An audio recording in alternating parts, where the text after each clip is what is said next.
माया अपनी सहेली शीला से कहती है, क्या बताऊं शीला, मैं तो इस लड़के की वजह से परेशान हो गई हूँ।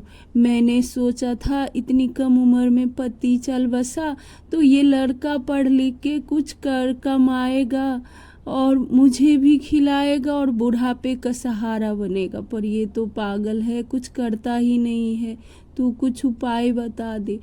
देख माया, मैं जो बता रही हूँ वो तुम्हें सुनना पड़ेगा। उसकी शादी कर दे। शादी? शादी कैसे करूं? अरे उसके ऊपर जिम्मेदारी आएगी तो वो ठीक हो जाएगा। मैं जैसा कहती हूँ वैसा ही कर। ऐसे ही दिन बीत गया। शीला अपने बेटे को बहुत समझाता पर वह निकम्मा नालायक, कभी सुनता ही नहीं था अपनी माँ की बात। हमेशा मटर गश्ती करता रहता, शराब पीता। इससे शीला बहुत परेशान हो गई थी। तभी उसने कहा, देख आज तुम्हें लड़की को देखने जाना है, पर वह मना कर दिया। लेकिन फिर भी शीला ने उसे पकड़ के ले गई और ले जाकर एक गरीब आदमी के पास गई। वहाँ पर उस आदमी ने कहा कि देखिए, मेरे पास जो कुछ भी है वो मेरी बेटी ही है। मेरे पास न घर है न द्वार है, इसीलिए मैं चाहता हूँ कि आप लोग मंदिर में ही मेरी बेटी से शादी कर लें। इतने में उनकी बेटी शिल्पा आई चाय लेकर। उसे देखते ही वो सब उसको पसंद कर लिए। शिल्पा इतनी सुंदर थी कि उन लोगों को एक ही नज़र में पसंद आ गई। शिल्पा के गुण रूप सब कुछ इतना अच्छा था। शिल्पा ने अपनी होने वाली सास का पैर छुआ और इतने में लड़का भी हाँ बोल दिया। ऐसा करके दिन बीतता गया। थोड़े दिन बाद उन दोनों की शादी कर दी। शादी के बाद शिल्पा ससुराल आई तो उसका पति रोज शाम को घर से बाहर निकल जाता। तभी उसने अपनी सास से कहा, माँ जी, ये रोज शाम को कहाँ चले जाते हैं? मुझे तो कुछ पता ही नहीं चलता। ये देर रात आते हैं। देख बहू, मैं तुम्हें ये बात पहले ही बताने वाली थी पर मैं बता न सकी।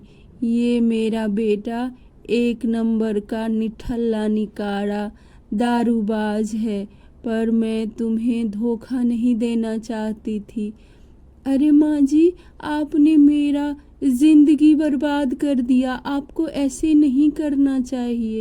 इतने में एक दिन बहुत उसका बेटा आया और कहने लगा, मुझे पैसे दो, मैं जा रहा हूँ। सुनिए जी, घर का हालात ठीक नहीं है, घर में एक भी पैसा नहीं है। आप ऐसा मत कीजिए। माँ जी, बारिश का समय आ गया है और घर में दरारें हैं तो कैसे होगा? तभी उसकी बहू ने कहा, माँ जी मेरे पास कुछ पैसे हैं। ये सुनते ही उसका बेटा उसकी बाल पकड़ लिया। अरे नालायक, ये क्या कर रहा है तू? बहू का बाल छोड़ दे। तू उसे बाल क्यों खींच रहा है? ये मुझे पैसे नहीं देगी, मुझसे छुपा के पैसे रखेगी। निकाल पैसे। अरे नालायक, वो हमारे घर के लिए ही छुपा के रखी है, दे दे बहू। इतना कहकर शीला ने उसे पैसे दिलवा दिया। तभी जोरों की बारिश, तूफान, आंधी आ गई और शिल्पा का घर टूट के नीचे गिर गया। और वो दोनों परेशान थी कि इस बारिश के मौसम में अब हम दोनों क्या करें।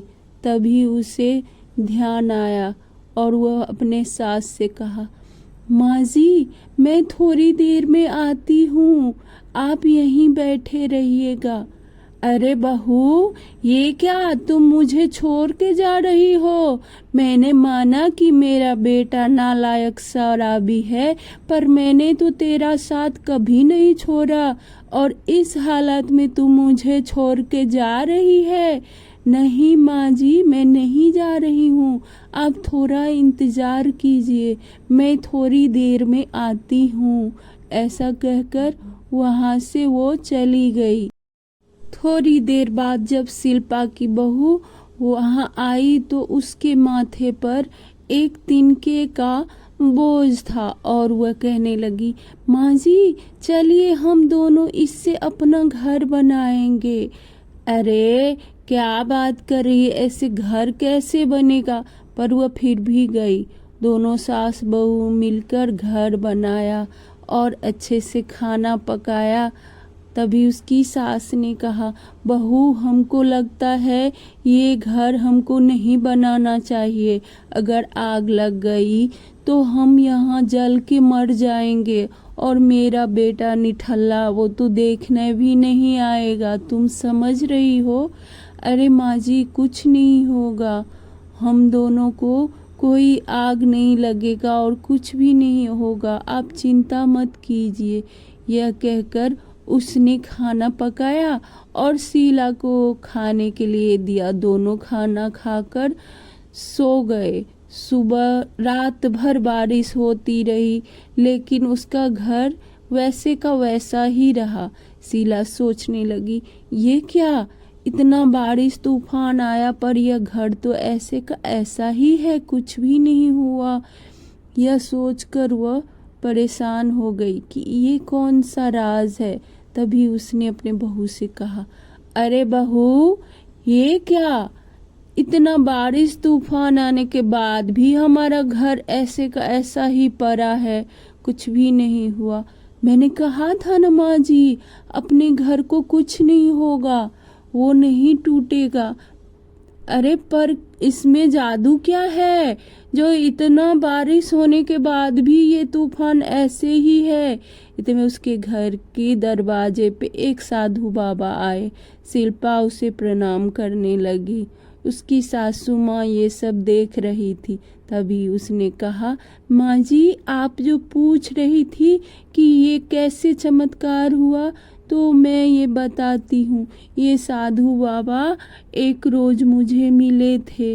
ये बहुत बीमार थे और मैंने इनको जंगल में सेवा किया, इनको खाना खिलाया, दवाई ला के दिया और जब ये अच्छे हो गए तब यह मुझे कहा कि बेटी कभी भी तुम्हारे पास कोई भी परेशानी हो तो तुम मेरे पास ज़रूर आना।